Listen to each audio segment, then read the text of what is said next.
Well, I'm afraid I had to replace the battery. The acid leak killed it. But to tell you the truth, it wasn't too red hot to begin with. Just one more mistake and a lifetime's been full of them. I don't think you'll have any trouble with this one, though. It's got a 2-year warranty on it. Swell. Look, it seems like I'm gonna have to ask you for a little favor. I wasn't figuring putting out much cash while I was here in town. Afraid I'm caught up a little short. How about half now and the rest maybe tomorrow? Maybe? Well, as soon as I get back here. Well, I guess I don't have much choice, do I? I've already done the job. Thanks. Okay, come in. We'll write it up.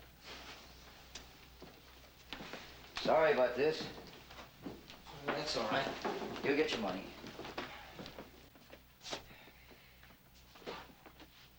What's your name? Jack Chandler. And your address? RFD 11, Hastings Valley. Anything wrong? Chandler from Hastings Valley. You're, Who? Rachel Wells' uncle. How'd you happen to meet my niece? Well, I was a friend of Allison Mackenzie, and Rachel had her bracelet. Yeah, I know. Did she tell you anything about it? She told me she never met the girl. Rachel's no liar. She may not be a liar, but she certainly does act peculiar about that bracelet. Maybe it's because everybody makes her feel peculiar about it. Anyhow, what would be the good of her lying? She wouldn't gain anything by it. You seem very sure of that. Look, maybe I'm poking my nose where I shouldn't, but are you sweet on this Mackenzie girl? I'm sorry, fella. It's a terrible thing losing someone you love. I lost my wife not long ago. We were married 10 years. 10 wonderful years. But that's life now, isn't it? The Lord gives, the Lord takes away. We just got to go along with it. Boy, you do any tightening up? Those back roads are a plague this time of year. Here's a $15. You'll get the rest probably tomorrow. Thank you, Mr. Chandler. Thank you.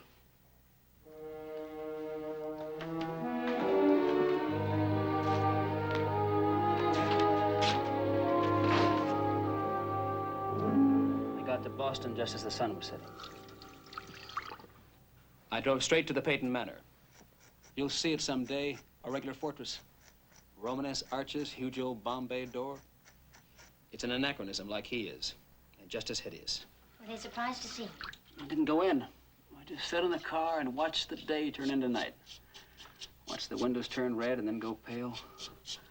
Watched the street lights come on again. I relived every minute of my life in that place. My room was next to the butler's quarters. Wasn't his name Carlton? That's what it was. You disliked him?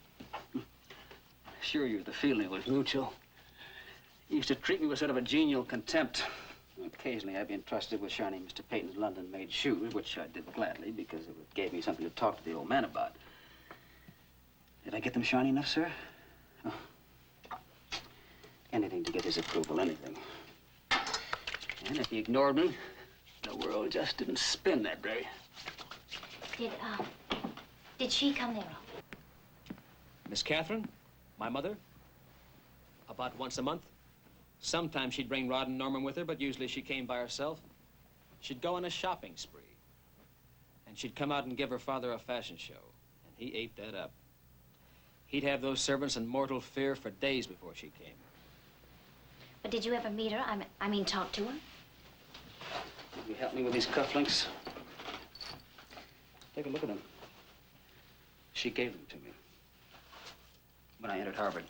I remember the note. She said, "To a bright boy, best wishes for a winning future." Signed, Catherine Peyton Harrington. Signed, Catherine Peyton Harrington. She must have been a monster.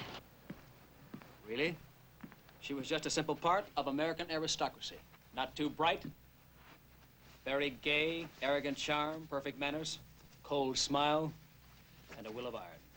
No, she wasn't a monster. She was simply a spoiled child who was never denied anything and went on throwing tantrums until the day she died. You sound almost forgiving. There's no reason hating her. What she was, who she was, She couldn't have done anything other than what she did. Then you're going to put it all behind you. Oh, Stephen, I'm so glad. There's so much to do. No, I'm not putting anything behind me. Only my own vacillation and my own uncertainty. But, Stephen... All right, Betty. It's bar sinister. I am not legitimate. But how much difference is there really between Rod and Norman's paternity than mine? A Leslie Harrington versus a Brian Cord. Peyton despises one as much as the other. Besides, Rod and Norman can't begin to know what kind of man Peyton really is. That's why they'll never be equal to him. I know what he is. I know it from the inside out. I can fight him, and I can win. I want to give you so much. Don't, Stephen. Don't pretend it's for me. You've been honest with me so far. All right, then it's a question of justice. All those years of never feeling I belonged. Sent upstairs while Rod and Norman were presented downstairs. They sat in the family pew. At church on Sundays, I sat in the back with my quote mother. Birthdays, I ate my own cake in the kitchen. Christmas, the staff and their children were allowed in the living room for 10 minutes of carols and 1 glass of punch. And then we all trooped out with our presents, handed to us by Miss Catherine. I could go on, but do you really want to hear more? Now, I'm a Peyton, just as much as they are.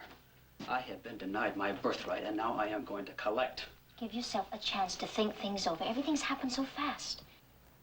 Maybe we can go away together. Maybe a little fishing trip, and out on the lake, or in the street, or in the park. Don't you think they'd be there? Our fellow townspeople, our neighbors. Mrs. Linden concealing a smile, Mrs. Courtney giggling. I have some pride, Betty. Oh, Stephen, you can't start thinking like that. I have been had. For 28 years, I have been had. Now, no fool who abased himself before the royal throne was more a ridiculous figure than your husband is right this minute. But not for long. Now, you admit it. You want what I want. Yes. Well, then help me. I swear, no one will stop us. All right, Stephen, I'll help you. I got a case to tie up. Can you spare that pin you're wearing? Yes, why? Oh, I want something of yours to take with me today. Sentiment or superstition? Neither. It's an old custom.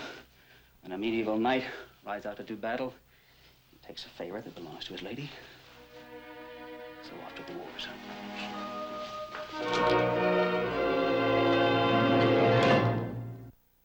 Preview from the continuing story of Peyton Place. I deal in the law, Mr. Prosecutor. The law, fortunately, means hard evidence. You're still destructive. Just as when you were a child, the grown-ups follow you around, cleaning up the mess you've made. So you're gonna try and bluff it out? I'm not gonna bluff it out. I'm just not letting him get away with Anne's murder, and that is a fact.